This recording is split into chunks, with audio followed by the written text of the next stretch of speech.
Hey guys, what's up? Have I got a game for you?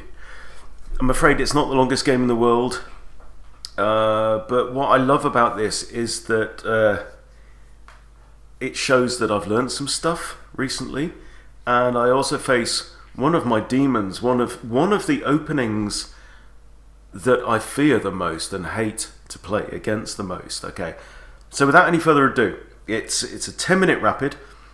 I'm under 1500 because I've had a massive slide.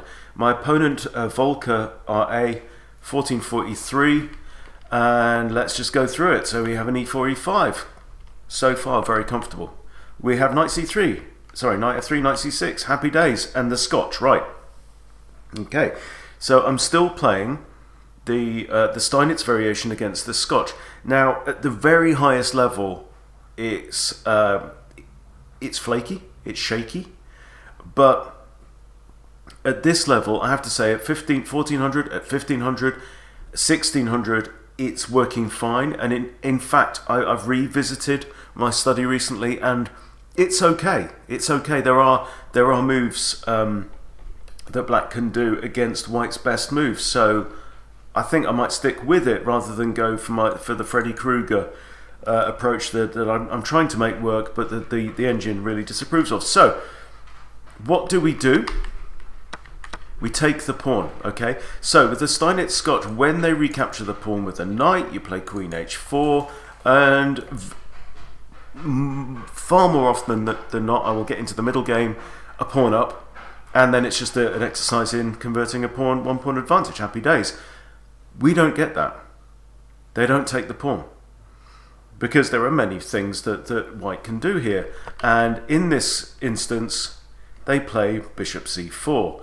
This is the Scotch Gambit. This is scary. The Scotch Gambit is scary. And I'm sitting there thinking, oh geez, what am I supposed to do against the Scotch Gambit? Now, obviously the big danger is this like fried liver style attack against f7. And I'm thinking, now I know there is a move, knight to e5, right? So if they come in here, you can play knight to e5, both defending f7 and hitting this bishop at the same time. So I'm pretty sure that you can go ahead and you can play knight f6 straight away, and that if they come in, then you have that move. Now they push the pawn forward. So I'm thinking, what is this? What is this? What am I supposed to do? And I dug up something from the back of my mind saying, I think there's d5. I think you can play d5. I think you have to play d5. I play d5. Now, obviously, they can capture en passant. Then I can take with queen or bishop, and yeah, I think we're okay. They capture en passant. So, what do we do? Do we take with the bishop? Do we take with the queen? I take with the bishop, thinking that, look, at least I can castle. Castling is pretty much gives me immunity against an attack against f7. So we're all right, and obviously they've got two attackers against this, but boys and girls, pause if you need to. Can White take the pawn on d4? Because I looked at this, and notice he's only taken 13 seconds so far, and I've only taken 24. We're not exactly deep into our time, there's plenty on the clock. I figure that White cannot take the pawn, and White takes the pawn. And the reason why it can't take the pawn is because after I take with my knight, if the queen should take, what does Black have? Black has bishop b4 with check and a discovery against the queen. The only way to resolve both issues is to block the check with the queen, and then bishop takes queen, and it's pretty much game over. They take, I do this, they push c3. Oh, hadn't counted on that, right? Both attacks the bishop, stops the check, defends the queen. Does it though? What does Black play here? You play queen takes queen. The pawn cannot take the queen back because it would put it in check. The pawn is actually pinned. When you block a check, you pin the piece that blocks.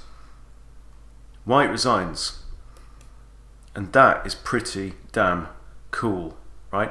Now that game has been played before, but check this out. This is the eval, 100% accuracy. I thank you. like against an opening that gives me the heebie-jeebies. 100% accuracy. 1 great move, 3 best moves, 5 book, and that's it. Now, and then my opponent played 1200 rating, 2250, bruv. That is not to be sniffed at. That is a thing of beauty. Now, if I got that over the board, I'd probably retire in it. Great stuff. Anyway, look, you can understand why. Considering, now please, cut a chap a break here, right? I've had the biggest tilt, but to bounce off of that with a perfect game, take that all day long. All right, see you later, guys.